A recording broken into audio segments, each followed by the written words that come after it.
দুদিন ধরে জমা দিতে 400 টাকা করে। আমি তো জমা দিতেছেন 400 টাকা করে। কালকে এক ফ্রিজ হইলে আমি 48,000 টাকা ফ্রিজ। কাইলে 100 টাকা পকেট তারা ভরছি।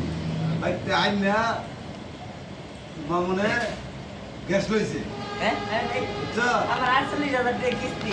এই গ্যাসের টাকা লেগে ও 10টা বন্ধ হয়ে রইছে। কে ওই যে ওই দিন যে 500 টাকা পরে পাইলেন করে 500 টাকা কি করছেন? ও 500 টাকা থায়, ও 500 টাকা পর আরো 2000 টাকা আসছে পেগে। ওরা কইছেন? ওরে না, কইতেন? কোমল তো দেয় না, আজকেই দেওয়া হয়েছে। এই কি হয়েছে? সপ্তাহের মধ্যে। সিটের মধ্যে হইছে? হ্যাঁ, না ওটা কোন যেত না। সিটের মধ্যে হয়েছে। সিটের হ্যাঁ, সিট সিটের আগলা তো। ছিল। পুরো আমি সিট লাগাইলাম না, ঠিক করলাম না। হ্যাঁ ঠিক করে আমি ভুলি করলাম, আবার গোপল লিখে ভুলই তো করছেন, হ্যাঁ ভুলই তো করছেন। না